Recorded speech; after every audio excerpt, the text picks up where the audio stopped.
20 años de la Primavera Negra, posible excarcelación de los presos del 11J, elecciones en Cuba, cambio, fraude. Esto es Cubanos en Washington, D.C. y desde ya le damos la bienvenida a nuestro podcast. ¿Qué tal, Joalsis? Muy bien, Reinier, pues aquí contenta de estar nuevamente con ustedes en este espacio de debate y observando el panorama que cada día se pone más interesante. Así mismo. ¿Qué tal, Pastor? Un poco sorprendido, no sé si preocupado de ver cómo el tiempo pasa volando, Renier, porque estamos ya en nuestro 7º podcast. Pero si eso me sorprende, ¿qué te puedo decir de 20 años ya de la Primavera Negra de Cuba? Así mismo. Bueno, y poniendo en contexto qué es la Primavera Negra, ¿no? Esto sucedió entre el 18 y el 21 de marzo del 2003, donde la dictadura castrista desató una cacería de brujas en la cual encarceló a 75 cubanos, entre ellos periodistas, bibliotecarios y activistas por los derechos humanos en Cuba. Una respuesta a la creciente oposición en la isla a las nefastas gestiones de la dictadura, a sus represivas políticas y por supuesto a la creciente necesidad de reformas políticas y económicas. Sí, yo creo que lo primero que salta enseguida a la inquietud, ¿no? Es la palabra primavera, porque en Cuba no tenemos primavera, quizás un eterno verano, como dicen algunos, ¿no? Entonces, lo de primavera no encaja mucho. Incluso reflexionando en estos días que ha circulado tanto el video de aquel Mea Culpa de Eberto Padilla, pues una de las frases que más me llama la atención es que él dice, hasta un poema de la primavera escribí. Entonces, lo primero que salta es la palabra primavera, ¿no?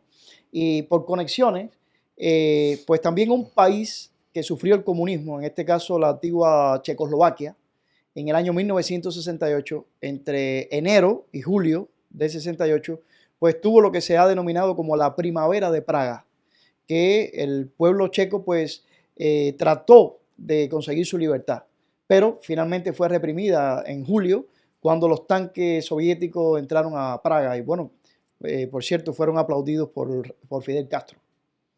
Sí, bueno, y en este caso es la Primavera Negra de Cuba, precisamente porque ocurrió, como decía Mario, y como dijiste tú también, en el mes de marzo, y obviamente fue un tiempo de mucha oscuridad. Estos 75 personas, que fueron 74 hombres y una mujer, la única mujer de este grupo, Marta Beatriz Roque Cabello, pues fueron detenidos arbitrariamente y por supuesto fueron llevados a juicios sumarísimos sin ningún tipo de derechos o de condiciones que sustentaran sus derechos y fueron llevados a la cárcel. Las sentencias que se le dictaron o las penas que se les impusieron estuvieron entre los 6 años y los 28 años. Al que mayor sentencia se le puso fue precisamente a Enrique Ferrer García, el hermano de José Daniel Ferrer García, y fue algo tremendo porque durante 3 días hubo grandes requisias en los hogares de estas personas que fueron llevados a prisión y las cosas que se decomisaron ahora son risibles, ¿no?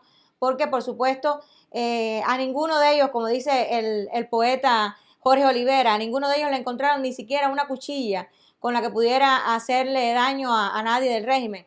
Lo que encontraron y se llevaron fueron libros, máquinas de escribir, bolígrafos, cámaras para filmar, o sea, cosas que realmente uno dice que en qué podían haber dañado a la dictadura. Bueno, precisamente en el plano de las ideas, que es a lo que más miedo le tiene es que la las dictadura. armas de estos supuestos delincuentes, que para nada fueron, sino fueron héroes, eran su voz, un lápiz y un papel. Solamente a eso le temía la dictadura y por supuesto a sus ideas. No, y también se llevaron todo el dinero que encontraron, que en algunos casos fue algo tan ridículo que dejaron a las madres que quedaron en la casa, que después se convirtieron en las damas de blanco, sin ni siquiera centavos para el día siguiente comprar la leche para sus niños.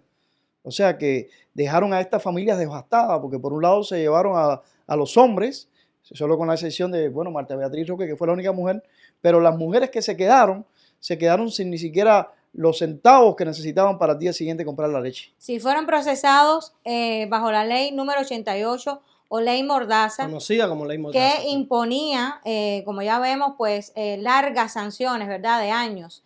Y por ejemplo estaba el caso, como decía ahorita, de Luis Enrique Ferrer García, que es el hermano de José Daniel Ferrer García, actualmente está exiliado aquí en los Estados Unidos, que fue el de mayor condena, pero inicialmente lo habían condenado a pena de muerte, fíjate. Era la petición. De hecho, creo también que era el más joven del grupo y había sido condenado a pena de muerte, pero luego entonces se le cambió esta condena a 28 años de prisión.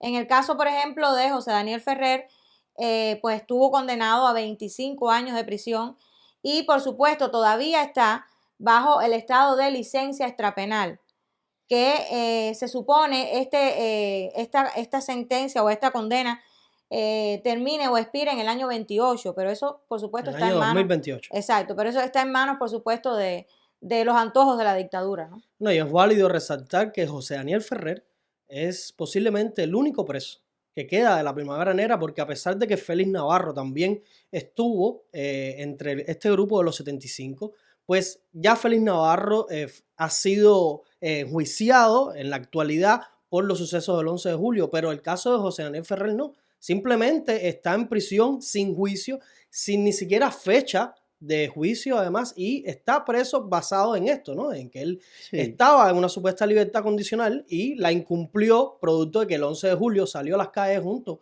con el pueblo cubano. Lo que sí cabe decir es eso, que los dos presos que se mantienen, ¿verdad? En ambas causas, más allá de los juicios de uno o el otro, son José Daniel Ferrer y Félix Navarro, que en aquel momento, bueno, cuando finalmente fueron escarcelados los presos, ellos tuvieron la posibilidad de irse y dijeron que no, que mejor preferían morirse en la prisión. Y por cierto que fueron ellos los dos últimos escarcelados en el año 2010. O sea, del grupo de los que se quedaron, que fueron 12, ellos fueron los últimos en salir. José Daniel Ferrer y Félix Navarro. Sí, fueron los últimos en salir porque ellos fueron intransigentes en poder, o sea, en llegar a un acuerdo con la dictadura. Realmente todos los que se quedaron fueron intransigentes. Por eso le digo. Ahí tenemos figuras como por ejemplo el doctor Oscar Elías Bisset y otras figuras más que fueron realmente intransigentes, pero el caso es que ellos fueron los dos últimos en ser escarcelados. Sí, porque la dictadura iba dejando para el final a los que no querían negociar, a los que no se querían ir de Cuba. Exacto, y para una manera de decirle, pues si no se van a quedar presos. Entonces, bueno, al final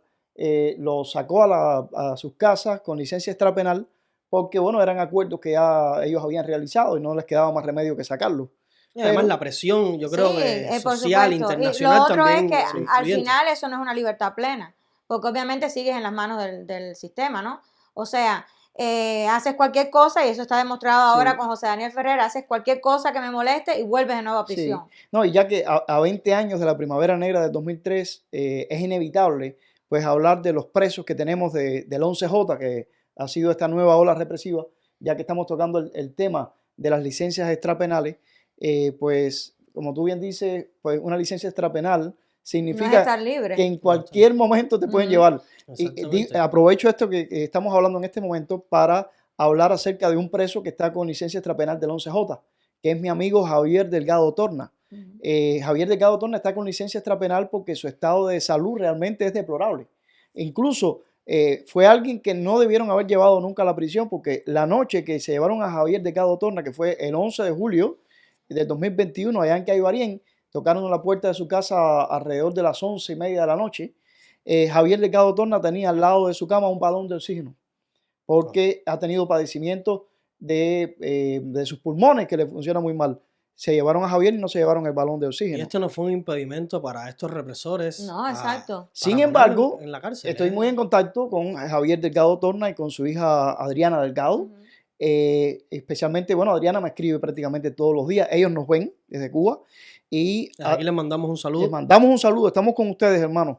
Y Adriana me dice: Mario, estoy muy preocupada por mi padre, porque es lo que tiene es una licencia extrapenal que expira, porque le dieron una licencia extrapenal con un límite de tiempo. Le dijeron: mira, esta licencia extrapenal es hasta julio. O sea, te mandamos de vacaciones a la casa y en julio tienes que volver. Y además lo están presionando con esto para que salga del país, porque si no, pues lo van a volver a meter en prisión. Entonces Adriana me dice que está preocupada porque si en julio atrapa a su padre en la casa, la condición de él es que lo van a llevar a la cárcel. En un caso similar está Karenia González, una joven también presa del 11J, a la que le han dado también una licencia extrapenal porque ella salió embarazada y tuvo a su bebé.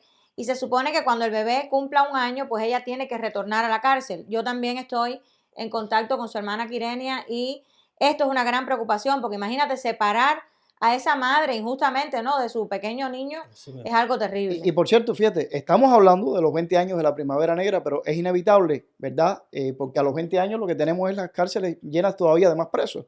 Y ya que mencionamos lo de licencias extrapenales, si alguien clasificaría en este momento por cuestión de salud para una licencia extrapenal, es Angélica Garrido, que se encuentra, su familia, especialmente su esposo, está sumamente preocupado porque ella puede morir si se mantiene en la prisión sin tratamiento médico. Entonces, obviamente lo que lleva a Angélica Garrido es libertad. Exacto. Bueno, pero todos los presos, todos los presos políticos todos lo llevan en libertad, pero en el caso de Angélica Garrido y libertad sin ningún tipo de condiciones, por supuesto, ¿no? Y creo que su esposo hace poco estaba esperando una llamada telefónica y tampoco no hay llamada, por lo tanto no ha sucedido. Y él compartió en su muro de Facebook un post bastante extenso donde explica todas las circunstancias por las que está pasando su esposa. Yo nuevamente le vuelvo a mandar a él mi admiración y mi respeto, Luis Rodríguez Pérez, porque realmente ha demostrado ser no solamente un buen esposo, sino un patriota, un hombre de verdad consagrado a esta causa.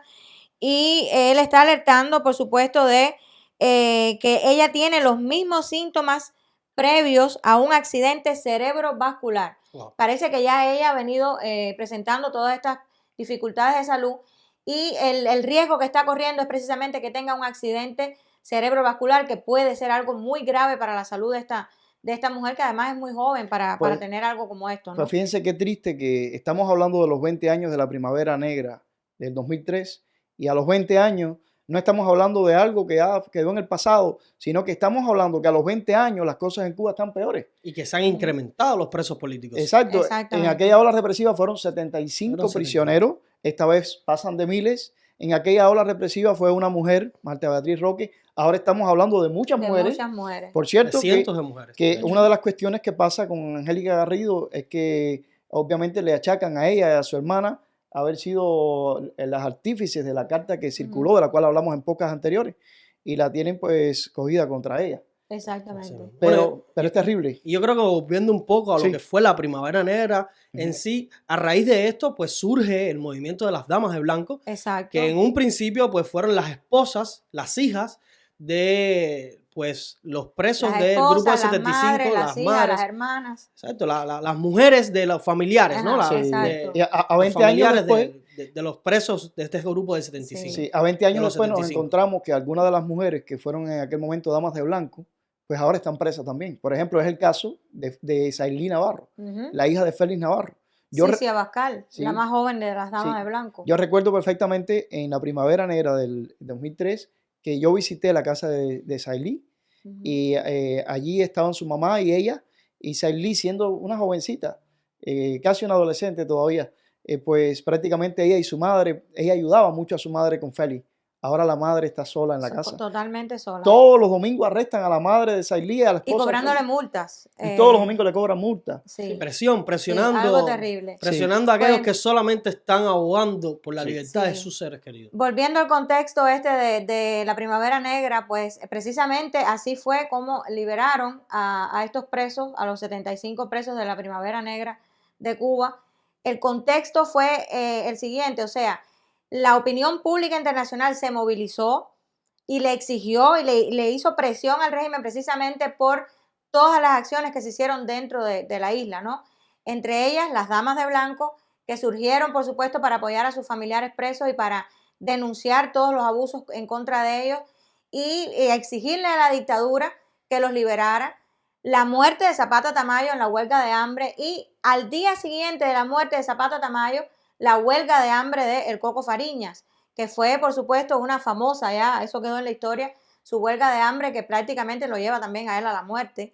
Estuvo bastante delicado de salud y, por supuesto, la intervención de la Iglesia Católica, pues hicieron que la opinión pública se movilizara y todo esto aconteció o llevó a la dictadura a sencillamente tomar la decisión de liberarlos. Por supuesto, en el caso de los que se fueron, sabemos que esto fue más bien un destierro, ¿no? Más que nada, fue un destierro, porque fue sencillamente sacar a estas personas de prisión, montarlas en un avión y llevarlos a otro país. Sí, que por cierto en España... Exactamente como pasó recientemente con los expresos políticos nicaragüenses. Exacto. Yo creo que sí, que hay muchas conexiones, ¿no?, entre lo que pasó entonces, lo que está pasando ahora, con la salvedad de que ahora está pasando de manera más amplificada, ¿verdad? Así mismo, ¿no? Y además, yo creo que es válido aclarar que la Primavera Negra en Cuba no solo fue un hecho de represión, ¿no? También fue un momento donde los cubanos demostraron la inconformidad que tenían con el régimen, la rebeldía, y además que desenmascaró a la dictadura cubana, que hasta ese momento pues se caían de espalda diciendo que ellos tenían el apoyo total del pueblo, sí, y que en Cuba no existía oposición, y del caso de existir alguna oposición, pues ellos existían vías legales en la Constitución, sí, para que aquellos que estuvieran inconformes con el sistema comunista o socialista o lo que sea que ellos le llamen, porque al final del día nunca ha habido nada, pues quien estuviera inconforme con esto, pues hiciera sus reclamos mediante las vías legales. Y al ver que existía una real oposición en Cuba, que eran tantísimos los cubanos que estaban pues en contra de estas nefastas políticas, pues ellos no pudieron pues soportar, ¿no?, la realidad, y desataron toda esta ola represiva que terminó con, sí, lo que hoy conocemos como la Primavera Negra y el grupo Los 75. Y el drama realmente de aquellos que fueron liberados y fueron expatriados, exactamente, no hay otro modo de llamarlo, y desterrados, exactamente. Fue bastante triste, ¿no? Porque, por ejemplo, tenemos el caso de aquellos que se han suicidado. Yo tengo aquí, por ejemplo, el nombre de uno de los expresos de la Primavera Negra de Cuba que se suicidó en Miami. Y bueno, Antonio Villarreal se llamaba. Y por supuesto, en la nota que yo leo, dice que es otra víctima del castrocomunismo. Por supuesto que lo es. Este hombre se suicidó en Miami y cuando lo encontraron tenía la bandera cubana encima de la cama. O sea, porque es el debate de si realmente estoy haciendo lo correcto, si mi honor, si a lo que yo he dedicado mi vida, ¿no?, que es la lucha por la libertad, si estoy siendo... si no es honroso para mí dejar esta lucha, si dejar a los que se quedan, irme del país. O sea, es todo un debate interior, me imagino, sí, yo. Y por supuesto, enfrentarse a un mundo totalmente diferente. Es que, ¿no?, en esta ola represiva, la dictadura solamente no detuvo y encarceló a estos hombres y mujeres, ¿no? En el caso del grupo de los 75, pues bueno, solamente fue una mujer, pero... Que valía por ciento. Que valía por ciento. Pero el punto es que solamente no los detuvieron y los encarcelaron, también los torturaron física y psicológicamente. Exactamente. Sí. Al punto de que muchos de ellos, luego de salir, pues salieron con un cúmulo de enfermedades y trastornos psicológicos. Exacto. Mira, tengo otro nombre. De todas estas sinvivires que vivieron, valga la redundancia, dentro de la prisión. Tengo otro nombre, y es el nombre del periodista independiente Albert Santiago Dubuché Hernández, que se suicidó en España. Y se suicidó en España precisamente porque ellos estaban recibiendo ayuda del gobierno de Zapatero en aquel momento, del gobierno español, y la ayuda se les retiró sin previo aviso, y este hombre pues sencillamente se desesperó. Imagínate, a duras penas tenían para pagar su renta y para poder comprar alimentos. O sea, imagínate a alguien que sacan de las condiciones terribles de la prisión en Cuba, aún más cuando tú eres un preso político, lo montas en un avión y lo mandan para otro país. Para destino desconocido, para ese preso. Exactamente. Sin embargo, yo creo que siempre hay que ver, todo tiene más de una arista, ¿verdad? Y hasta ahora pues hemos hablado quizás en tono de lamento de lo que significó la Primavera Negra para nuestros hermanos que fueron encarcelados, ¿no? Pero quiero decirles que no se sabe quién sufrió más los embates, porque esto tuvo un costo para la dictadura, por supuesto, claro, del cual yo creo que no se han podido recuperar. Pero el drama no se puede dejar de describir, porque realmente fue así. Sí, fíjense, desde que los encarcelaron en la misma Primavera Negra, ya empezaron los costos para el sistema. Ellos lo hicieron, entre otras cosas, porque estaba la guerra en Irak. Y entonces hicieron sus cálculos, ustedes saben que son tan maquiavélicos, que dijeron, bueno, toda la opinión pública internacional está con la mirada puesta en Irak. Es la hora de dar un zarpazo. Por supuesto, Fidel Castro, ¿no?, fue el que pensó en todo esto. Es la hora de dar un zarpazo a esta oposición que tengo aquí y desarmarla por completo. Eso pensó él, que iba a acabar con la oposición, aprovechándose de la guerra de Irak y que nadie se iba a fijar en esto. Sin embargo, él no calculó que tuvo, a pesar de la guerra en Irak, una tremenda reacción a nivel internacional. Porque además el apreciamiento de los 75 opositores estuvo muy vinculado también al fusilamiento de 3 jóvenes negros de Centro Habana, de La Habana, que tuvo una repulsa internacional. Porque por supuesto eran 3 jóvenes que no tenían quien los defendiera, que no tenían un tío coronel, que no tenían a nadie, y que las pobres madres cuando llegaron a las prisiones averiguando por ellos le dijeron, no, señora, su hijo está enterrado ya en el cementerio de Colón.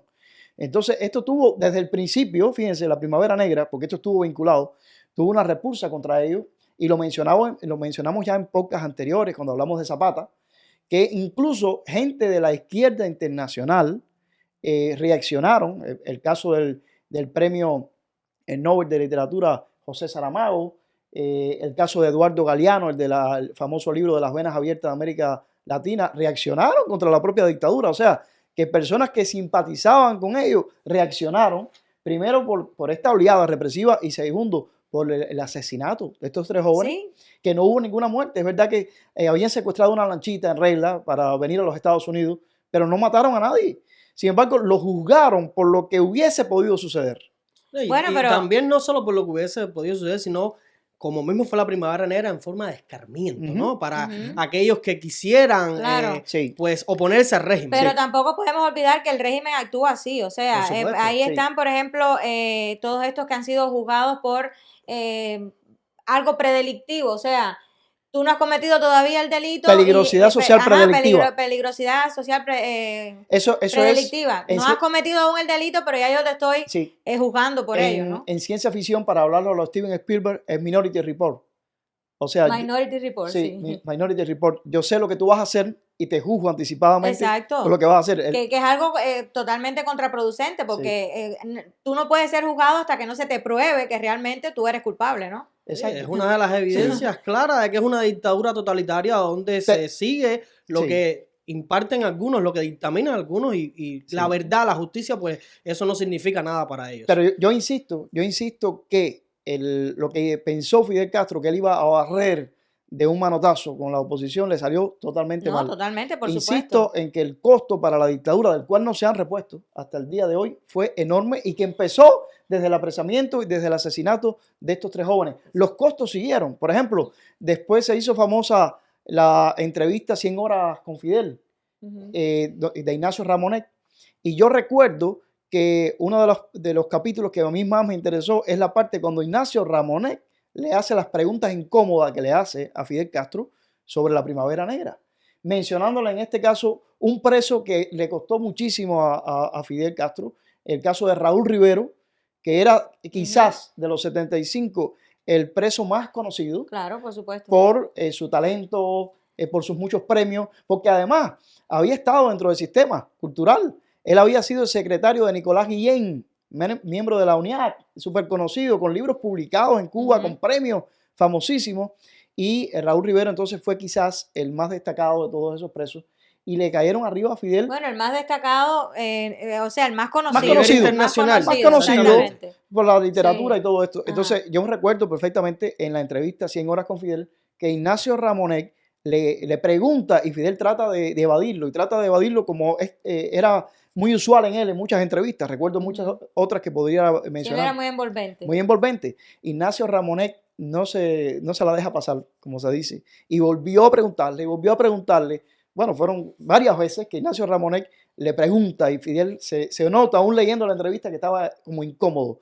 Al punto de que Fidel no pudo evitar, lo más que pudo alargar la prisión de Raúl Rivero fueron 2 años.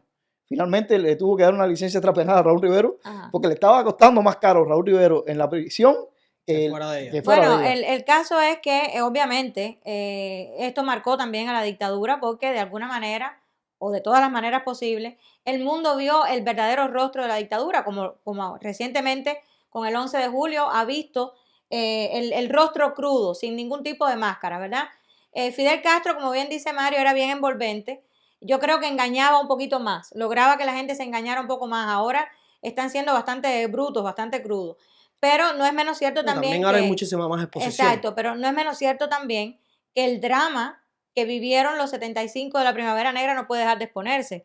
por supuesto, como el drama que están viviendo ahora mismo Sí. los presos del 11 de julio, hay que exponerlo también porque el mundo tiene que ver realmente el sufrimiento de los presos políticos en Cuba, que yo me escandalizaba el otro día viendo a alguien en las redes sociales decir que hay que hablar de los presos comunes y de los presos políticos de igual manera. No, hay que ponerlos en una balanza equilibrada y no se puede crear ningún tipo de división entre ellos. No, es que eso es lo que la Eso a dictadura mí, quiere. francamente, me escandalizó. Eso es lo que la dictadura quiere. Porque, en primer lugar, es imposible. Se supone que un preso común esté en prisión porque ha cometido algún delito. Hay violadores, ¿verdad? hay asesinos. La gran diferencia con los presos políticos es que no han cometido ningún delito.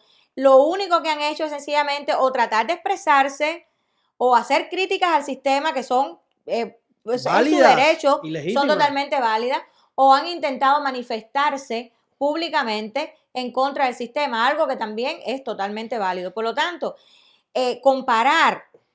simplemente comparar a los presos políticos con los presos comunes, es aberrante. Es algo que está totalmente fuera de lugar. Además, la tesis y del tratar, exactamente. El sistema dice que en Cuba no hay presos políticos. Tratar de equipararlos, Ese tratar de ponerlos en el mismo sitio es totalmente es escandaloso. No, y es que ustedes dos han dicho los dos puntos válidos. Uno es que ese es el discurso que el régimen quiere que se diga, y lo segundo es que es incomparable. Porque un preso común, pues como bien lo dice el nombre, es un preso porque algún delito habrá cometido. Pero un preso político es alguien que no ha cometido delito. Sí. No, y por cierto, tanto es inocente. Exacto, y por cierto, esa es la razón por la que muchos presos políticos se niegan a ponerse el uniforme de preso común, porque sencillamente no quieren ser confundidos con los presos comunes porque ellos no son presos comunes. Es que no son presos comunes, exacto. Ese es el punto. Sí. Hay dos ideas de lo que hablábamos ahora que no quisiera que se me fueran.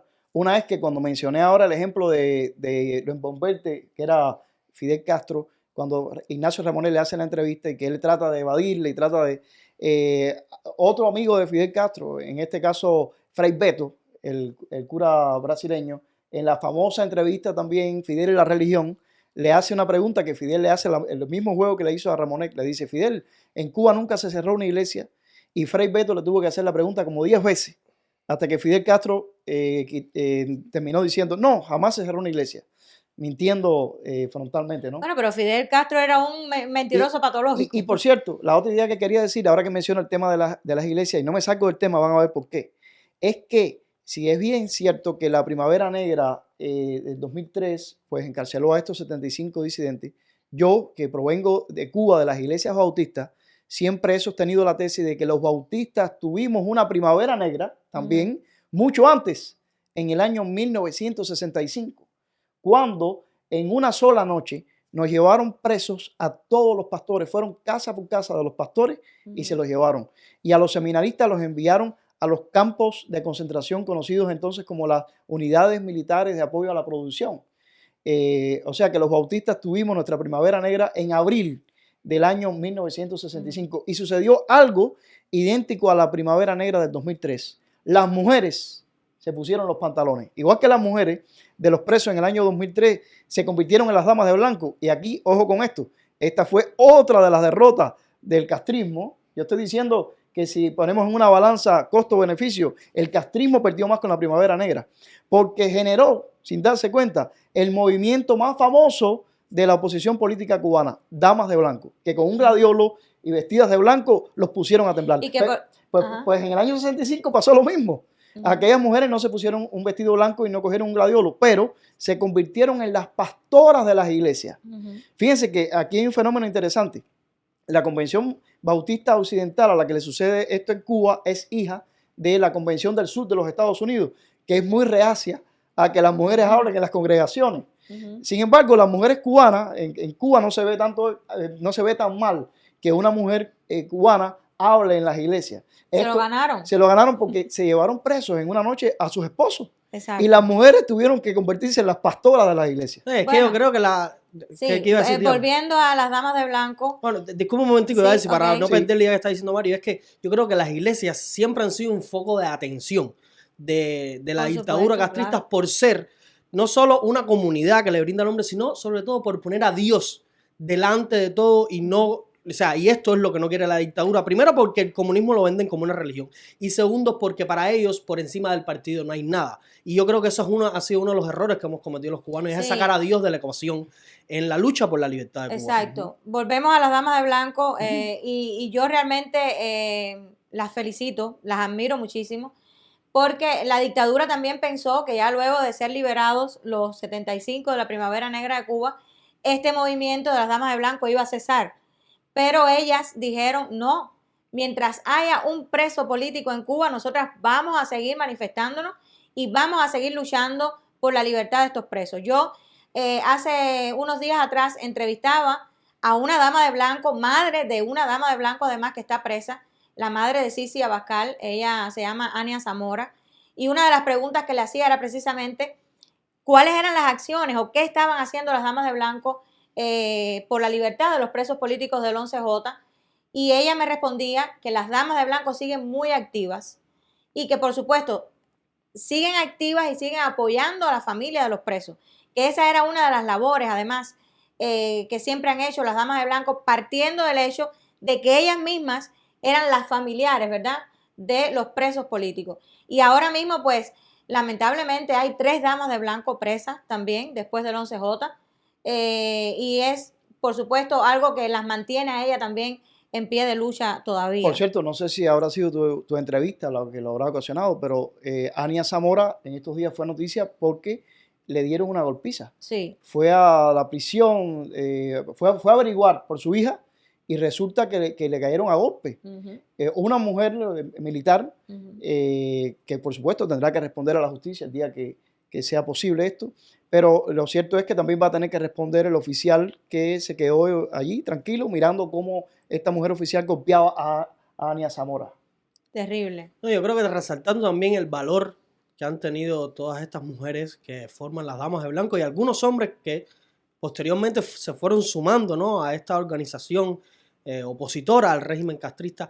Es válido decir también que la Primavera Negra, como usted bien decía, Mario, no solamente fue un momento de oscuridad en la isla, sino también resaltó, ¿no?, la necesidad de realizar esta oposición y el valor que demostraron estos 75 hombres, o sea, estos 74 hombres y esta mujer, pues, y sus familiares, ¿no?, que también siguieron apoyando, pues, claro. Esto pues motivó a muchísimos cubanos a implicarse, ¿no? A implicarse en la lucha por la libertad y la democracia en Cuba, y marcó un punto de inflexión, ¿no?, en la historia cubana y por supuesto en lo que es la lucha por la libertad. Exacto, al punto de que, por ejemplo, en las damas de blanco surgieron entonces las damas de apoyo, que eran aquellas que no eran familiares de los presos políticos, pero que se sumaban, se identificaban con el movimiento para luchar junto con ellas por la libertad de los presos. Y se ganaron un espacio que no se ha ganado otro grupo en la oposición cubana, pero se lo ganaron, que fue la Quinta Avenida.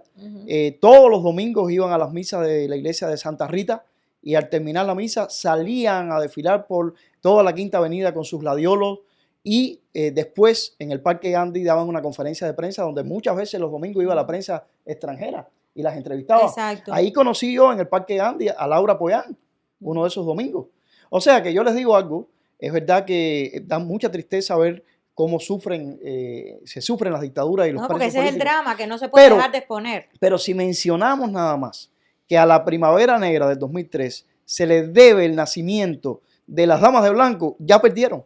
Exacto. Ya el costo para la dictadura fue mayor. Por lo tanto, lo que la mente maquiavélica de Fidel Castro intentaba conseguir como algo bueno se revirtió en su contra. No, y la otra enseñanza grandiosa que tienen las damas de blanco es la perseverancia. Porque todavía cada domingo ellas salen para ir a misa y de hecho ahí hay otro punto importante también que es cómo el régimen les viola a ellas su libertad religiosa. Porque ellas salen cada domingo, son personas que se congregan en iglesias católicas, tienen todo el derecho del mundo a ir a misa, incluso con su gladiolo, que tiene de malo que ellas lleven su gladiolo, ¿no? Pues claro, obviamente, como tú decías ahorita, el gladiolo es un arma a la que le teme mucho la dictadura. Parece un arma delicada, pero es un arma con una fortaleza y un poder tremendo. Y todos los domingos las damas de blanco salen a misa, intentan salir de misa y hacen ese ejercicio de libertad, aun cuando la mayoría de las veces el régimen les impide que ellas puedan llegar. yo insisto en hablar de todo lo, digamos, las cosas positivas que vinieron por causa de la Primavera Negra, ¿no? Y tú decías, Reinier, que mucha gente despertó. Fíjate, por cada opositor que fue encarcelado, la familia que a lo mejor no estaba implicada, se implicó. Entonces, si nada más ves el núcleo familiar, la esposa, los hijos, la madre, el padre, pues una persona que a lo mejor era la única que estaba puesta en contra del sistema, se convirtió ahora en una familia entera. Pero no solo una familia, nosotros no éramos familiares de ningún preso en particular. Y yo considero que yo no fui el mismo después de la Primavera Negra del 2003. Exacto. Si yo ya era crítico, porque yo creo que fui crítico desde que nací, gracias a la familia en la que nací, que Dios bendiga a mi familia. Pero si ya yo era crítico, les puedo asegurar que después de lo que sucedió en marzo del 2003, ya yo no fui igual. Yo, vamos a decir que me radicalicé bastante. Yo puedo recordar lo que sucedió en aquellos días. Incluso, unos días antes, yo había devuelto a una de las bibliotecas independientes que fue confiscada en la Primavera Negra, un libro yo iba cada rato a esta biblioteca y llevaba un libro prestado. Me había acabado de leer Cartas desde la prisión de Adam Michnick, este opositor disidente polaco, que fue el fundador después de la Gaceta Wyborcza. Y para mí fue tremendo porque en qué otro lugar de Cuba yo podría leerme un libro como Cartas de la prisión de Adam Michnick. Yo devolví el libro y lo primero que me vino a la mente cuando supe que habían confiscado la biblioteca independiente fue el libro de Adam Michnick, porque ustedes saben que, bueno, alguna gente dice que robarse un libro no es delito. Yo, cuando devolví el libro a la biblioteca independiente, les confieso que tenía tremendo deseo de quedarme el libro. Y cuando yo supe que vinieron y se llevaron de un zarpazo todos los libros de la biblioteca independiente y que se habían llevado el libro de Adam Michnick, no saben cuánto me dolió. Pero recuerdo también, tú decías, Reinier, que bueno, la Primavera Negra fue del 18 al 21. Ese fue, vamos a decir, los arrestos. Sí, el periodo de arrestos, de ola represiva. Los arrestos. Pero es cierto que los juicios no demoraron mucho. Fueron juicios sumarísimos imagínate, que ocurrieron a las 2 semanas máximo. Los juicios estaban hechos, sí. ya eso era. Entonces yo, volviendo a lo de que esto nos radicalizó, que no hubiéramos sido los mismos, recuerdo que yo dije, bueno, ¿qué día van a hacerse los juicios? Y traté de enterarme y supe qué día se hacían los juicios contra los presos de Villa Clara, que era mi provincia. Y yo me trasladé desde el lugar que yo vivía hasta el Tribunal Provincial de Santa Clara, que estaba literalmente tomado por la seguridad del Estado. Yo me había hecho ilusiones de que yo iba a llegar allí y que me iban a dejar entrar, porque supuestamente uno va a un juicio y tú como persona del pueblo civil puedes participar. Pero es que ni los familiares pudieron entrar. El parque estaba lleno de familiares. Otro hecho que se relaciona con los juicios. Igual. Y cuando yo llego al parque que está ahí frente al Tribunal Provincial de Santa Clara, que me doy cuenta que está aquello lleno, pero yo avanzo hasta donde me dejaron llegar. Me dicen, ¿dónde usted va? No, yo vengo a los juicios que se están haciendo aquí. No, están llenas las salas. ¿Pero cómo van a estar llenas? No, sí, están llenas. Entonces, lo que hice fue permanecer en protesta todo el día mientras estaba el juicio en el parque que está ahí al frente. Y, por cierto, allí tuve una discusión con un oficial que han pasado 20 años, pero si la memoria no me engaña, era el nombre que me dijo, por lo menos Ismael, me vino en este momento, fíjense, Ismael. Y yo discutí con quizás tendría la misma edad que yo, 20 años atrás, de tú a tú, de frente a frente, discutiendo en que estaban juzgando a hombres que eran inocentes. Y para mí fue fundamental esa discusión con este hombre, que no sé si sería su nombre verdadero, Ismael, a lo mejor nos está viendo ahora y posiblemente está aquí en los Estados Unidos, porque esto está lleno de esa gente. Pero recuerdo como si fuera ahora esta discusión mía con este hombre, rodeado de gente que yo como no conocía a muchos familiares, yo no sabía si el que estaba ahí al lado mío era un familiar o era un agente de la seguridad. Pero con esto lo que ratifico es lo que tú decías, Reinier. Lo que consiguieron, si Fidel Castro pensaba que iba a borrar de un zarpazo a la oposición por la Primavera Negra, fue multiplicarla. Exacto. ¿Y usted, Joaysi, cómo recuerda la Primavera Negra? ¿Cómo la vivió? Bueno, yo recuerdo, entre las tantas cosas que recuerdo, algo que me impactó fue la muerte de Zapata Tamayo, por supuesto. Recuerdo el momento en el que me enteré de la muerte de Zapata Tamayo. Para ya mí, hablando del final, del resultado de sí, pero bueno, por supuesto, eso es parte de la Primavera Negra de Cuba, ¿no? Sí. Yo creo que francamente viví más el final, o sea, que el principio, porque eso fue en el año 2003 y francamente, aunque yo nunca estuve con el sistema y tengo suficientes testigos para que lo atestiguen, valga la redundancia. Todavía en el 2003 yo no tenía una decisión de oposición como tal, no había asumido una actitud opositora como tal. Pero sí recuerdo que ya en el... Bueno, entre comillas, porque tú fuiste firmante del proyecto Varela. Fui firmante del proyecto Varela, por supuesto, y demás, pero no tenía una posición, a ver... no eras dama de blanco, vaya. No era dama de blanco, no estaba insertada realmente de a lleno, abiertamente. Sí, tenía inconformidad, pero no había asumido el compromiso de luchar contra la dictadura. Exacto, pero sí te puedo hablar de la Primavera Negra de Cuba, no tanto en los inicios, o sea, en el momento, en ese mes y en ese año en el que fueron prisioneros, pero sí el desenlace final de todo este proceso, porque uno no puede hablar de la Primavera Negra de Cuba sin hablar de los años de prisión y sin hablar del momento en que los liberaron a ellos, ¿no? Y de las cosas así relacionadas con este evento que yo tengo en mi memoria y que me marcaron mucho, una fue la muerte, como te digo, de Zapata Tamayo. Fue realmente impactante. Yo recuerdo llorar por esta muerte, me acuerdo perfectamente. Hice muy buena empatía con todos los presos, pero especialmente con el doctor Oscar Elías Vicet y con su esposa Elsa Morejón, que de hecho nos une desde hace muchos años una amistad entrañable. Los quiero muchísimo, por muchas razones.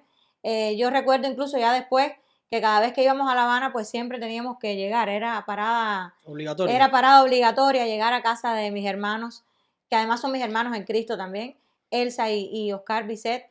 Y recuerdo pues sentir mucho dolor por la prisión de este hombre tan digno como por la de todos, ¿no?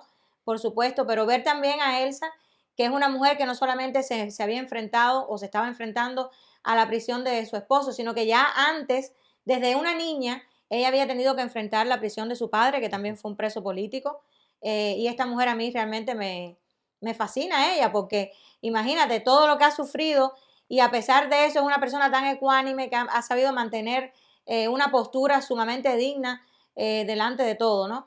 Y recuerdo también, ya finalizando la prisión de los 75 de la Primavera Negra, recuerdo nuestras visitas a Magalis, la esposa de Librado Linares, uno de los presos de la Primavera Negra que vive los más cercanos en Camajuaní, los más cercanos. Y recuerdo a Magalis y a su niño ir a nuestra iglesia, su niño tocaba la guitarra, cantaba.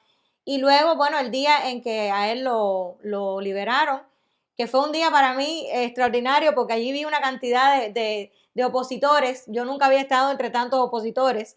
Y fue un día en que yo me sentí verdaderamente libre, ¿no? Porque yo dije, wow, estoy aquí junto a todas estas personas que se oponen al régimen y yo estoy aquí. Sí. O sea, para mí fue un momento importante. Los ecos de la Primavera Negra indudablemente que siguen por muchas razones. Cuando tú preguntabas, Renier, hace un rato sobre, no preguntabas, sino que decías que las iglesias pues eran un factor importante, pues yo reflexionaba ahora que en el año 2013, ya posterior, o sea, 10 años después, estamos hablando hoy a 20 años, pero a 10 años, después. A 10 años después nosotros organizamos lo que llamamos el Instituto Patmos para promover las libertades religiosas, pero para promover desde la fe una concientización de la lucha por la libertad. Y cada año hemos dado, cada 31 de octubre, un premio a una persona relevante. Y ahora reflexionando, pues entre los premios que nosotros hemos concedido está el doctor Oscar Elías Vicet, que fue premiado un año, y Marta Beatriz Roque Cabello, o sea, dos de los presos. Pero además, reflexionando que de todos los premios que hemos dado, prácticamente todos han estado presos. Y que si bien Marta Beatriz Roque y Oscar Elías Vicet están de aquellas prisiones, el último premio que concedimos es Lorenzo Rosales Fajardo, que aún está preso, el pastor que está preso. O sea, que nuestros premios fueron... Por esta nueva Primavera Negra. Sí, nuestros premios han sido... Verano negro. Sí, verano negro. Nuestros premios han sido desde presos anteriores a la Primavera Negra, porque quiero decir que también el primer premio Patmos fue Amador Blanco Hernández, un laico católico que ya murió. Y Amador Blanco Hernández estuvo preso de antes de la Primavera Negra. O sea que nuestros premiados han sido presos por ser consecuentes con su fe. Dos de nuestros premiados han sido los únicos que no han estado presos. En este caso, el padre José Conrado Alegría y Dagoberto Valdés, que mi amado hermano Dagoberto Valdés, cada vez que nos encontramos y nos damos un abrazo, que por cierto, Dago, estoy seguro que nos estás viendo en los podcasts, estoy loco por darte un abrazo de nuevo. Cada vez que Dago y yo conversamos, Dago me dice, Mario, ¿qué es lo que yo he hecho mal? Porque él me dice, yo no he estado preso. No ha estado preso, pero ha vivido acosado por la dictadura. Sí, pero lo cierto es que, bueno, excepto 2 de nuestros premios, Dagoberto Valdés y el padre José Conrado, todos los demás han estado presos, y entre ellos Marta Beatriz Roque. Yo casi que le déjame decir una cosita para que no se me haga la idea de Mario. Discúlpame nuevamente, a ver si. Y es que yo creo que eso que usted acaba de decir, Mario, es bien importante y es una de las artimañas de la dictadura. Ellos siempre tratan de dejar algún que otro opositor valioso dentro de la oposición, valga la redundancia, dejarlo fuera de lo que son las prisiones y el encarcelamiento físico, ¿no? Y no es, él no es una excepción, también pasó con Payá. Y esto yo creo que ellos lo intentan hacer para poner, ¿no?, entredicho la realidad, la dignidad de estos opositores. Esto es algo que no se debería pasar por alto, porque es una de las formas, ¿no?, que la dictadura trabaja para crear no dudas acerca de opositores valiosos y genuinos. Sí, un pequeño paréntesis, algo en lo que yo he estado pensando ya hace un tiempo. Bueno, yo creo que el PACMOS debería también pensar en dar premios post-mortem. No solamente premios a personas que estén vivas. Estoy pensando ahora mismo en Osvaldo Payá y estoy pensando también en Laura Pollán, por ejemplo. 2 personas que vivieron consecuentes a su fe y que murieron precisamente por vivir consecuentes a su fe. Y otra cosa que quiero sugerirle a PACMOS es que también este año premie a una mujer. Y ahí está, por supuesto, María Cristina Garrido, la poetisa cristiana que está encarcelada.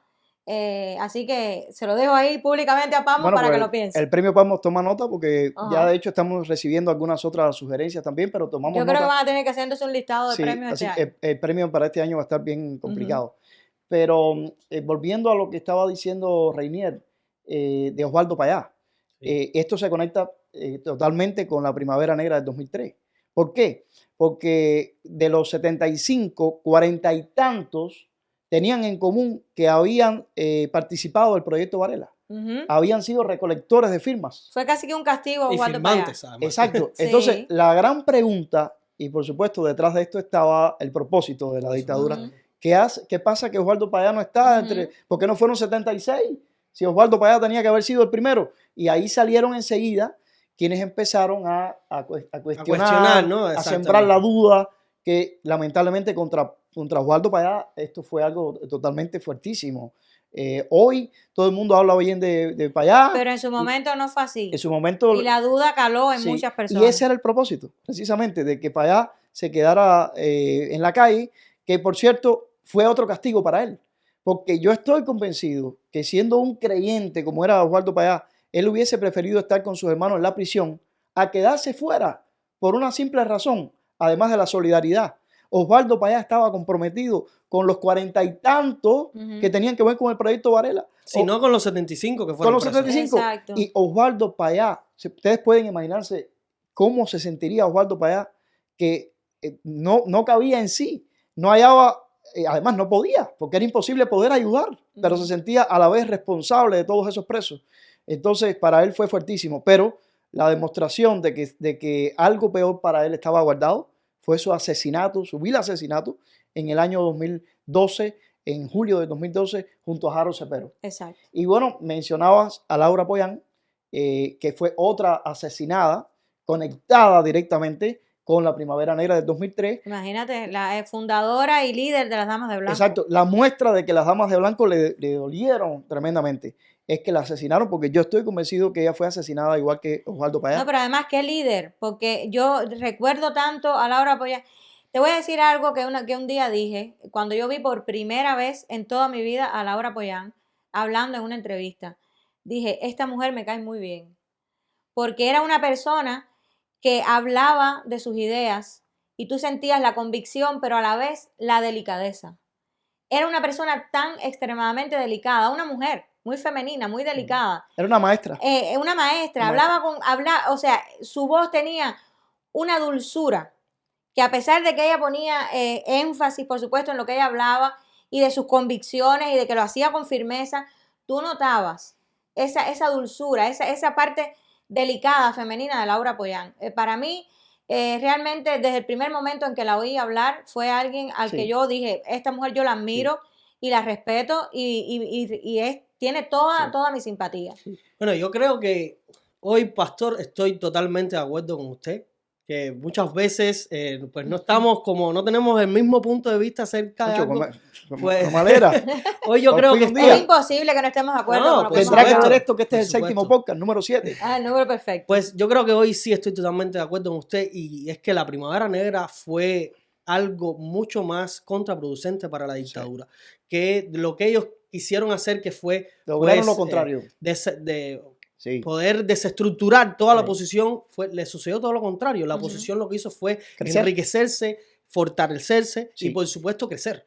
Yo diría, sin temor a equivocarme, que independientemente de que ya nosotros pensábamos como pensábamos y todo esto, nuestro activismo, el hecho de radicalizarnos, pues es fruto del 2003. Por supuesto. O sea, eso quería resaltar, que a raíz de ahí, pues, hoy... O sea, hoy no, pero bueno, ustedes dos son muestra de que esa Primavera Negra no erradicó la oposición en Cuba, al contrario, lo que hizo fue porque pues, que creciera. Obviamente vimos que había una oposición. O sea, anteriormente a eso no se notaba, pero eso generó todo este movimiento que, por supuesto, en primer lugar descubrimos que había una oposición real, que ahí estaba Oswaldo Payá, que yo nunca había oído hablar de Oswaldo Payá anteriormente a lo de las firmas del Proyecto Varela, pero ya yo sabía que existía Oswaldo Payá Sardiña y sabía que había muchas personas que al igual que yo eran firmantes, y entonces ver también a este grupo de hombres y esta mujer que iban a ser presos, por supuesto, y que esto lo que hizo fue levantar aún más la oposición, pues por supuesto nos dio más ánimo a nosotros. ¿No? Que al final del día la dictadura con la Primavera Negra lo que hizo fue visualizar. Totalmente. Visualizar y darle propaganda a la oposición. A pesar de que fueron nefastos, a pesar de que fueron bien maquiavélicos, ¿no? Y genocidas, porque por supuesto. Con lo que fueron los 75 arrasaron con ellos.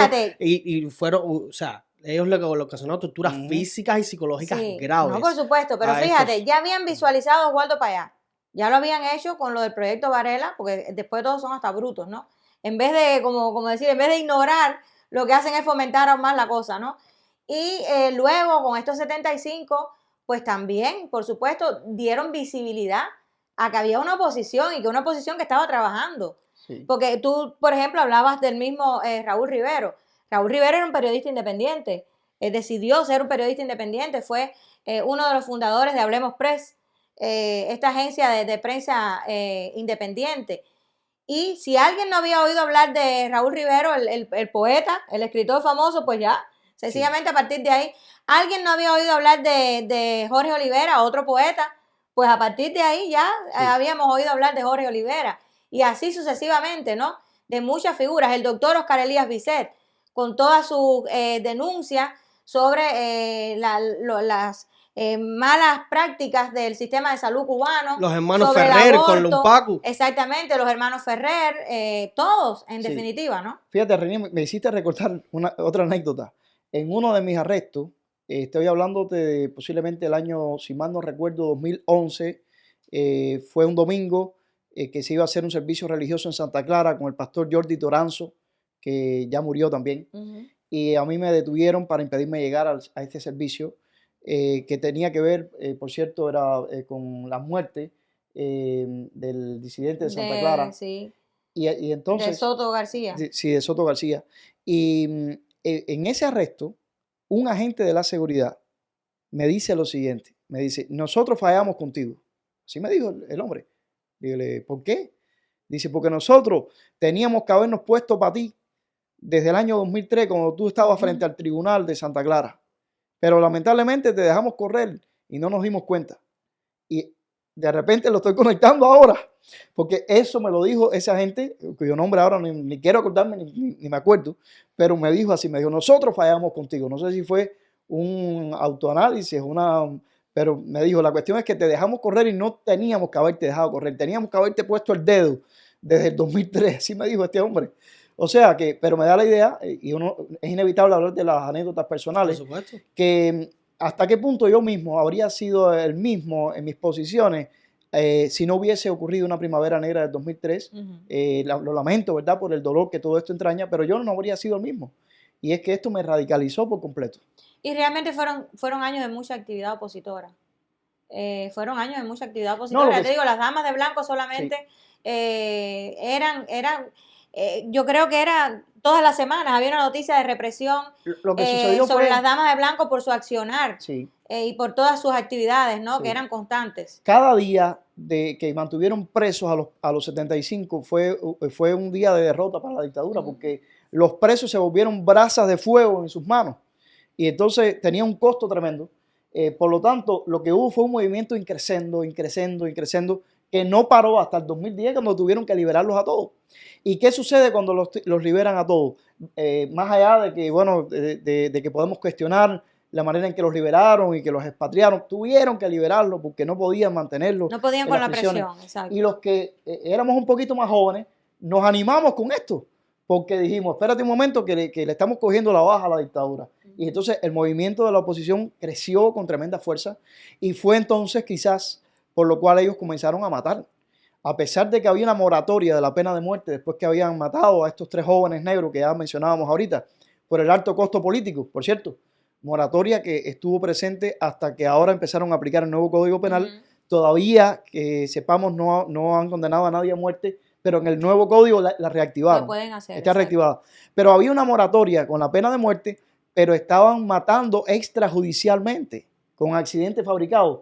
Y precisamente por el alto costo fue que yo considero que asesinaron a Laura Pollán en octubre del año 2011 y que asesinaron a Osvaldo Payá en julio del 2012. No, por supuesto. Para tratar de ver cómo paraban, ¿no? Y por supuesto no fueron los únicos asesinados. Era un fuerte dolor de cabeza para ellos. Es increíble, ¿no? Cómo se relacionan lo que fue la Primavera Negra con lo sucedido el 11 de julio, que como usted decía, se puede bien llamar pues el verano negro del 2021, que es que son muy similares con la diferencia de que en la Primavera Negra, o sea, en el 2003, pues fueron solo 75 cubanos y ahora en el 11 de julio se multiplicó. Pues se multiplicó.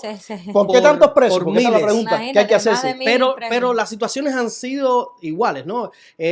Personas que están en desacuerdo con el régimen los han escarcelado arbitrariamente, les han aplicado torturas físicas, les han aplicado torturas psicológicas y esto ha desencadenado en que los familiares, desgraciadamente no de todos, pero sí de algunos, pues hayan salido y hayan asumido luchar contra la dictadura genuinamente y con un compromiso real, porque sus hijos, sus esposos, sus esposas, pues están injustamente encarcelados. Y con una buena causa, por supuesto. Y bueno, de ahí también que ahora se esté esperando que ellos sean liberados y sean, por supuesto, expatriados, ¿no? De la misma manera en que fueron los de la Primavera Negra de Cuba. Y eso es algo importante que usted está diciendo, porque se está esperando que se escarcelen suceda. Muchos de los presos del 11J hacia España. Exacto. Como fue igual con los presos de la Primavera Negra, que fueron expatriados exactamente hacia España. La historia se repite. Lo cierto es que reflexionando 20 años después de la Primavera Negra, una dictadura que se vio obligada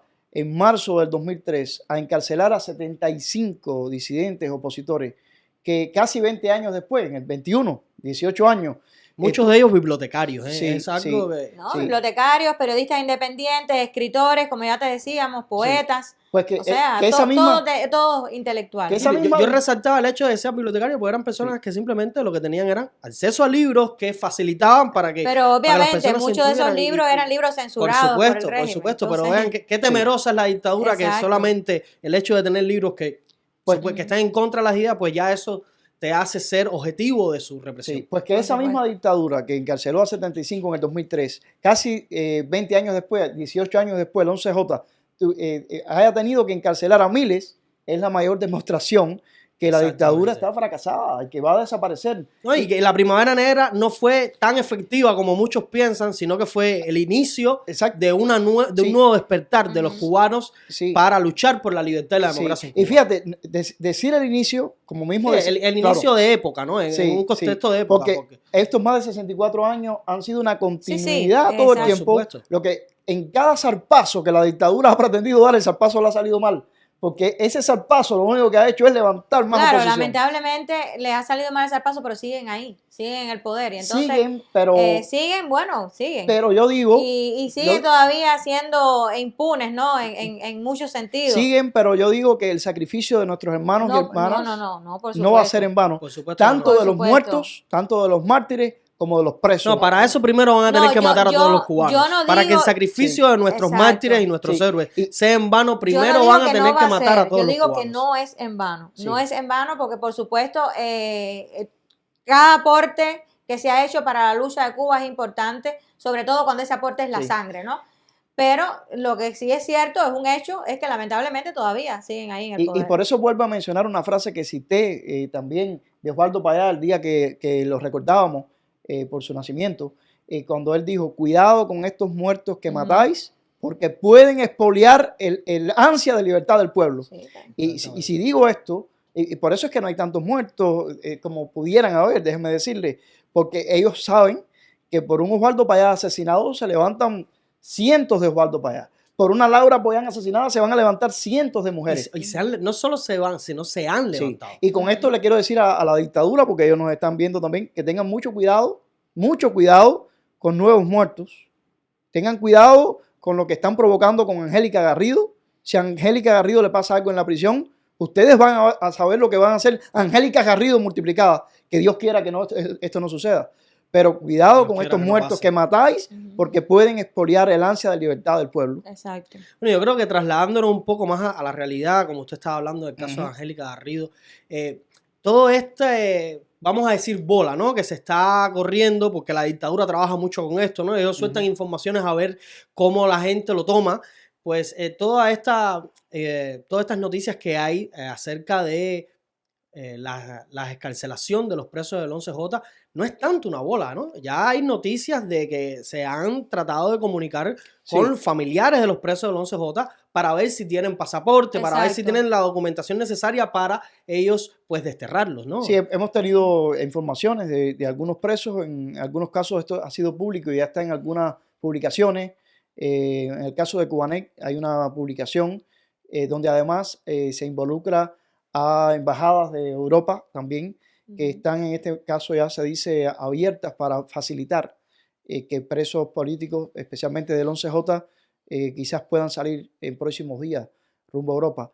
De esto estamos hablando, bueno, desde que Daniel Ortega envió acá a Washington DC el avión lleno de presos, ¿no?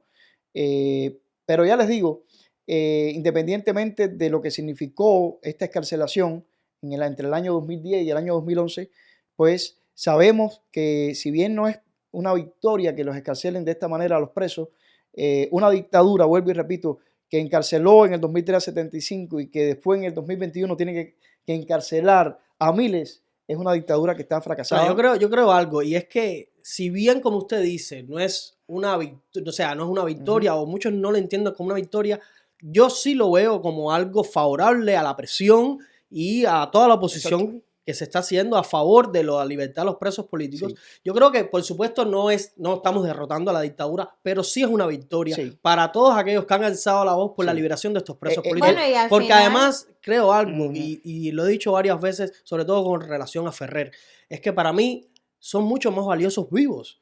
Y yo creo que no solo para mí, ellos son mucho más valiosos vivos que se vuelvan más, pero ¿no? además, de los mártires que tenemos. Al final es cierto lo que tú dices en el sentido también de que liberándolos al menos están haciendo alguna concesión. No, pero por lo menos las vidas la dictadura de ellos, está haciendo alguna concesión. Las vidas de ellos pues se preservan, son muy valiosas. Porque realmente es muy lamentable, es muy triste tener que seguir lamentando pérdidas humanas, ¿no? Y el caso, por ejemplo, de Angélica Garrido o el caso de muchos otros presos que también están enfermos en situaciones de salud delicadas, pues es preocupante y sería muy triste tener que lamentar o llorar esas muertes, ¿no? Sí. No, y es que Otero Alcántara, Luis Manuel Otero Alcántara, luego de la primera huelga de hambre grande que él hizo, que se conoció después de estar encerrado, que lo llevaron al hospital y lo encerraron, Calixto García, gracias por recordarme, y lo tuvieron con medicación y tal. Él estuvo en huelga de hambre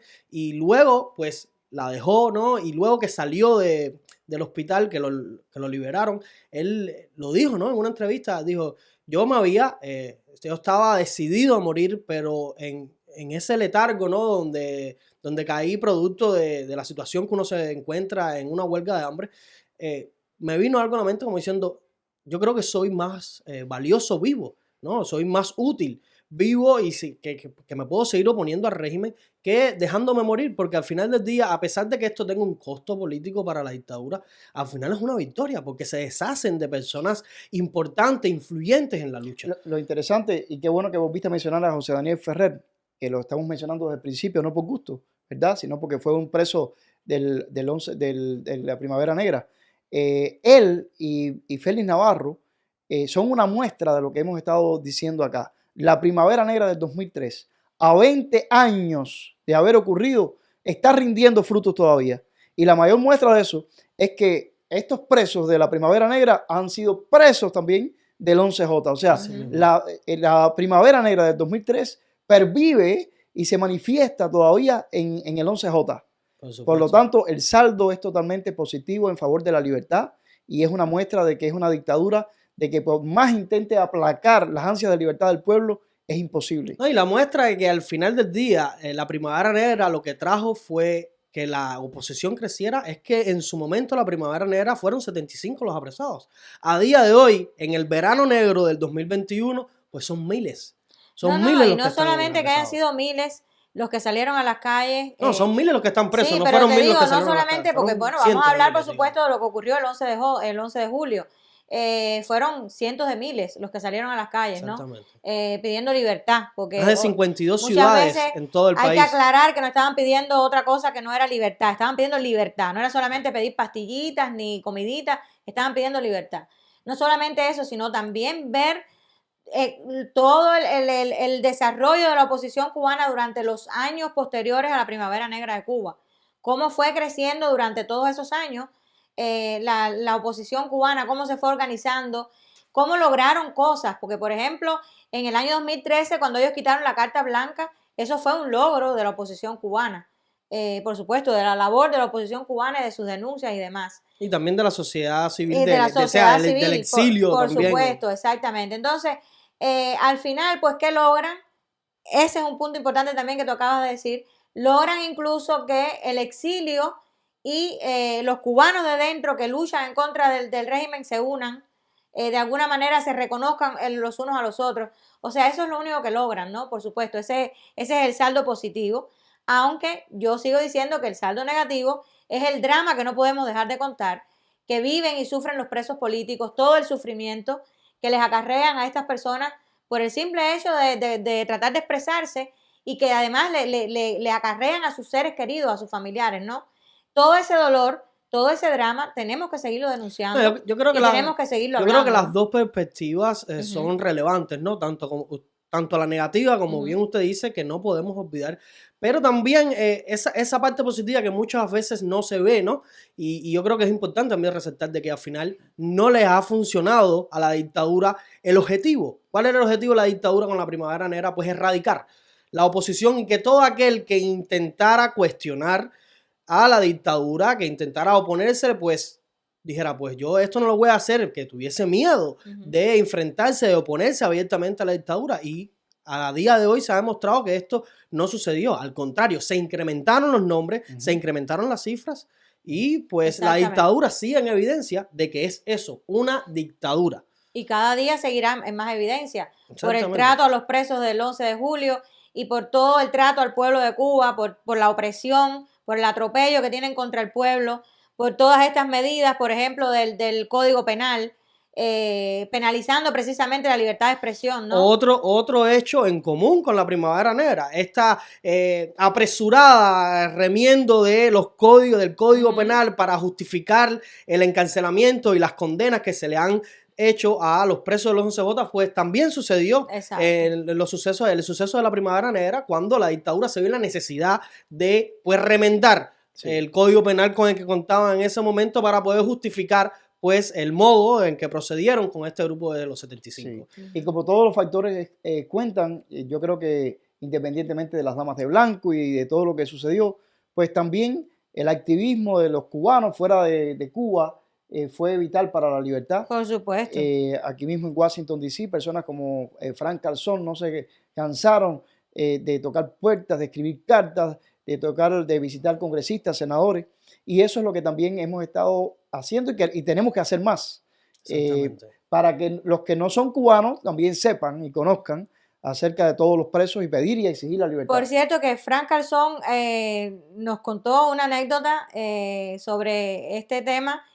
El encargado de la Oficina de Intereses de los Estados Unidos en Cuba en aquel momento se llamaba James Cason, y él escribió así, o puso un cartel bien grande en la fachada de lo que es la oficina con el número 75, y esto por supuesto pues arrebató a la dictadura, que comenzó a hacer reclamaciones y demás por este número, imagínate tú.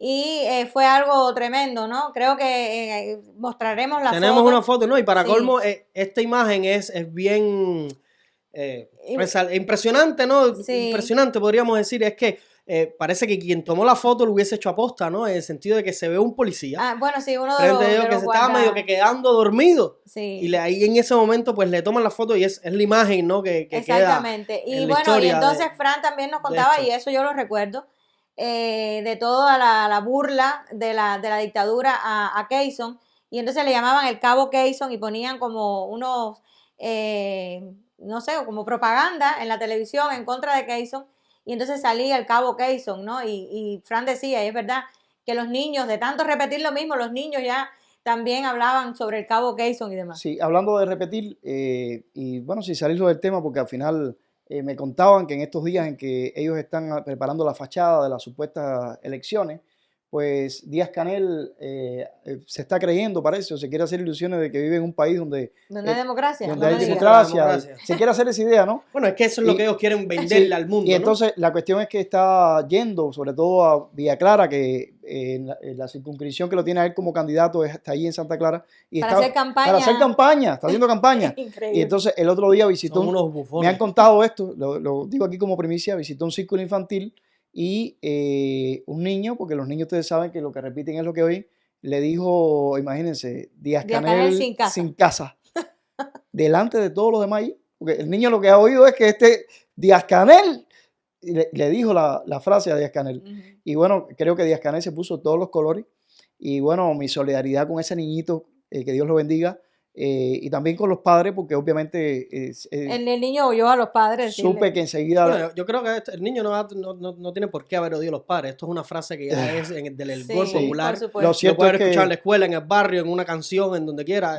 Díaz-Canel creo que arrancó su carro bastante rápido ahí, se fue, ya ustedes saben cómo, y entonces creo que iban a tomar medidas con los padres, iban a llamarlos, a ver cómo... No dudes que tomen medidas con el niño. Eso es... Sí. Eso es 100% seguro, de que van a tomar medidas con los padres y también con este niño, pues eso es seguro, porque ellos todo este tipo de situaciones tratan de atajarlas y por supuesto, bien cortico, ¿no? Como se dice en el grupo. La cuestión es que yo creo que a 20 años de la Primavera Negra del 2003, cuando mencionamos esta anécdota, que un niño es capaz de decirle con toda su inocencia a Díaz-Canel lo que es y lo que se merece, esto a mí me parece que nos llena de esperanza. Por supuesto y que nos demuestra que la Primavera Negra del 2003 ocurrió en Cuba para ser un detonante de la libertad que inexorablemente viene. Y tomando ese punto que usted acaba de decir, Mario, a respecto de las elecciones, pues el próximo 26 de marzo se esperan las nuevas elecciones en Cuba. ¿Qué es este circo? ¿Qué ustedes tienen que decir acerca de esto? Un circo, es sencillamente un circo. Obviamente, ¿qué elecciones? ¿De qué estamos hablando? De hecho, yo decía en podcasts anteriores, hay un solo partido. O sea, ni siquiera hay pluripartidismo en Cuba. No se van a enfrentar, no se va a enfrentar en este escenario más de un partido. Es el Partido Comunista y punto. Y aquí lo que se está poniendo en cuestionamiento es precisamente eso. No puede haber democracia en un país donde solamente existe un partido. A partir de ella no hay más nada que hablar. Pueden hacer cualquier... Pueden hacer elecciones cada 15 días, no, que sigue sin funcionar. Y pueden seguir buscando... Por cierto, que yo he estado limpiando todo Google, tratando de buscar cuáles son los candidatos a la presidencia y no veo ninguno, no veo ningún nombre. Entonces, eso al final es eso, una farsa total. Y yo creo que más que nada entretenimiento también para desplazar la atención de donde hay que ponerla. Exacto. Es que la libertad de los presos hay que exigirla, hay que demandarla, hay que pedirla ya. Y por supuesto seguir pidiendo libertad para Cuba, para el pueblo de Cuba, y seguir luchando por la libertad del pueblo de Cuba, porque no hay libertad, eso no es real. ¿Qué quieren ellos aparentar? ¿Que hay una democracia? Posiblemente, puede ser que pongan otra cara en la presidencia. Al final es un monigote porque, repito, ¿quién es el que tiene todo el poder, todo el control, la supremacía? Es el Partido Comunista. Por encima de eso no hay nada, ni siquiera la Constitución, que es algo terrible, ¿no? Que supuestamente debería ser la Carta Magna por la que se rigen y que protege a los ciudadanos del Estado. Entonces, en el comunismo nada de esto funciona. Exacto, entonces lo máximo es el Partido Comunista, es el único y es el que lo dicta todo. A partir de ahí ya el pueblo de Cuba tiene que estar consciente de que todo lo demás es una farsa. Exactamente. Pongan a quien pongan ahí, ¿entiendes? La cara que pongan, ya sea una cara de una mujer, de un hombre, de que sea, sencillamente es un teatro. Sí. Mario, ¿cuál es su opinión al respecto de estas próximas elecciones en Cuba? No, yo digo que es parte del circo que ellos montan a cada rato para intentar confundir a alguien que... Claro, pero fíjate, este circo ahora es nuevo, ¿no? Porque anteriormente Díaz-Canel fue puesto a dedo por Raúl Castro, pero ahora es una apariencia. Bueno, pero es igual. Este próximo presidente, en el caso que no sea Díaz-Canel, va a ser otro puesta a dedo, otra puesta a dedo. Exacto. Sí, yo mencionaba una posibilidad que está abierta. A Eduardo Galeano, que se convirtió, pese a ser de la izquierda y pese a ser el autor de uno de los libros de la izquierda latinoamericana, de las venas abiertas de América Latina, pues él criticó al sistema por la Primavera Negra y por el asesinato de los 3 jóvenes negros, pero criticó al sistema también precisamente por esto que estamos hablando ahora, porque dijo que un país donde únicamente era legal un partido, pues obviamente era una dictadura. Claro, o sea que esto no lo estamos diciendo nosotros, lo dijo Eduardo Galeano. No, pero es que eso se cae de la mata, como decían los niños cuando... yo creo que todo este circo tiene que tener un motivo, ¿no? Sí. Todo este circo ellos no lo van a desencadenar en vano.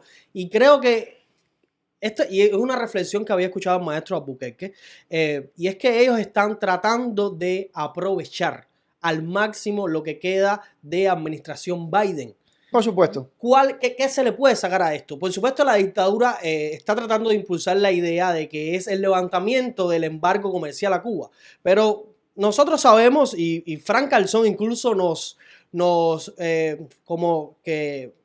dijo, ¿no? Los puntos esenciales, exactamente, de por qué esto es imposible de que se materialice. En un momento debo reconocer que pensaba que sí, que a lo mejor la dictadura tenía algún interés con que se levantara el embargo, pero luego que escuché a Calzón, pues me di cuenta que para nada, no existe ninguna posibilidad de que esto sea real.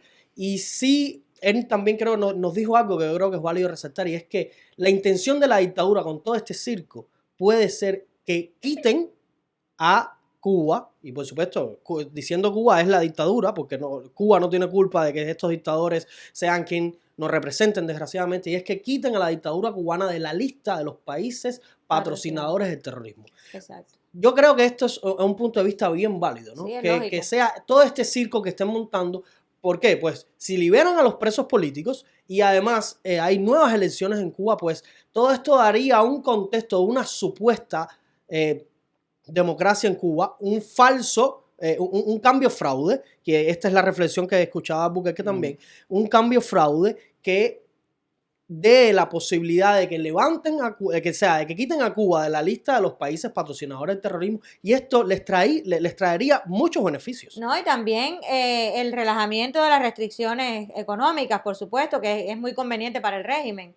Ya hemos estado viendo que la Western Union, por ejemplo, pues ya nuevamente reabrió, se pueden hacer envíos de remesas a Cuba. Se le pueden hacer envíos de dinero al régimen, porque al pueblo lo que le dan no, exactamente, son unos por supuesto, pero es eso lo que el régimen está buscando, por supuesto, que se les dé bocanadas de oxígeno que ellos necesitan, y por cierto, porque han perdido mucho oxígeno en este tiempo, ¿no? Al que cualquiera de nosotros le mande dinero, por el nuevo Código Penal, será llevado a prisión en Cuba, acusado de mercenarismo, que será el cargo que le apliquen, si es que nos dejan enviar dinero, porque Western Union me pidió a mí hacer un envío.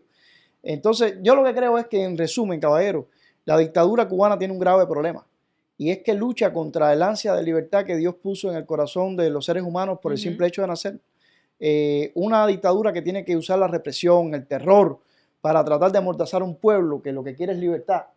Porque si algo en común tuvieron los presos de la Primavera Negra del 2003 y los presos del 11J, es que pidieron libertad. El anhelo de libertad. Es el anhelo de libertad y la muestra de que en el 2003 tuvieron que encarcelar a 75. En el 2021 a miles. En el verano negro. Sí, pues entonces, caballero, esto está clarísimo. Ellos están intentando contener lo incontenible.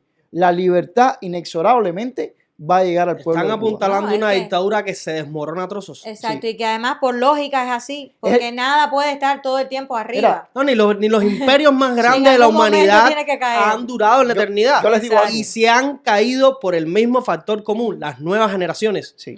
que se imponen. Yo les digo a pesar algo. de que las que las anteceden, por supuesto, crean todo el camino, Sí. ¿no? Sin quitarle mérito a quien lo merece. Tanto la Primavera Negra del 2003 como la ola represiva del 11J del 21 son el pataleo del muerto. Una dictadura que está fracasada, que ya no tiene futuro y que lo único que está intentando es ver cómo gana tiempo o cómo trata de mutar. Exactamente. Pero obviamente porque ¿Cómo trata de mutar? Yo creo que esa es la próxima jugada, Sí. la próxima estocada que está No, la dictadura tratando de irvanar. Ya eso está en proceso. Pero bueno, pues no se ha materializado, es lo que me refiero. Ya está en proceso. Lo único que les queda es ver si logran mutar, porque saben que como están fracasados y están terminados totalmente. Entonces, habría que ver si logran su batalla por mutar, pero hasta eso lo dudo. Que llamémoslo por su nombre, cambio fraude. Sí. Exacto. Sí. Pues ojalá que eso no suceda, que no puedan mutar, que no haya cambio fraude, que no lo logren y que esa dictadura termine de una vez por todas porque realmente son demasiados años, ¿no? Son 64 años ya 64, de impunidad, de terror. 64 años, de generaciones naciendo en medio de todo de esa debacle, un país que cada día está más destruido y no hay esperanza. Con ellos no hay esperanza de ningún tipo. El cambio del sistema tiene que ser ya y con urgencia. Así mismo. Pues por eso desde aquí los invitamos a levantar su voz, a apoyar a los presos políticos, a expresar su inconformidad con la narcodictadura comunista que existe en Cuba y con todas las dictaduras que existen en el mundo y especialmente pues en nuestro hemisferio. Desde aquí los estamos invitando a ser cubanos en Washington, D.C. Por favor, síganos en todas nuestras plataformas. Somos Cubanos en Washington, D.C., en YouTube, en Instagram, en Facebook, en TikTok y en Twitter. Recuerde que entre todos los cubanos que están en contra de la dictadura existen dos grupos. Los que quieren que se caiga la dictadura y los que hacen porque la dictadura se caiga. Elige usted en cuál grupo quiere estar. Así que, por favor, pastor, regálanos una oración. Dios Todopoderoso, te quiero agradecer a 20 años de la Primavera Negra del 2003, porque cuando los enemigos tuyos intentan hacer algo que piensan que va a ser en favor de ellos, termina yendo en contra. Así fue con tu Hijo Jesucristo, que lo crucificaron y pensaban que terminaban con él, ignorando que después de la muerte y después de la cruz viene la resurrección. Gracias porque detrás de cada golpe, la Primavera Negra del 2003 incluido, lo único que viene sencillamente son resurrecciones y un sistema fallido que cada vez se debilita más. Gracias porque a 20 años de la Primavera Negra del 2003 vemos que el saldo es totalmente negativo para el sistema y que la mayor muestra de esto fue el 11J, donde aquellos que fueron 75 apresados fueron ahora miles, como expresión de que hay un pueblo que intentan contener pero que es incontenible, porque las ansias de libertad del pueblo cubano son incontenibles. Y estamos seguros que los frutos de la libertad vienen muy pronto. Te quiero pedir en este momento por todos los que están en las prisiones de Cuba, tanto los que se han mantenido, que fueron presos de la Primavera Negra del 2003 o que se encuentran presos desde antes, como Ernesto Borges Pérez, a los nuevos presos. Te pido la libertad para todos ellos y te pido que los que estamos libres no nos cansemos ni nos olvidemos de ellos y no solamente hablándolos en podcasts como este, sino también tocando puertas sin descanso cada día, influyendo en quienes pueden incidir de alguna manera. Te quiero rogar por la libertad de todos, especialmente en este momento pienso en Angélica Garrido, que está en este momento sufriendo, pero además de esto con peligro para su vida. Te ruego por ella, te ruego por José Daniel Ferrer, por Félix Navarro, por Salí Navarro y por todos y cada uno de los presos. Y te pido por la libertad de Cuba, que es la gran prisionera. En el nombre de tu Hijo Jesucristo, con el perdón de nuestros pecados. Amén y amén. Amén.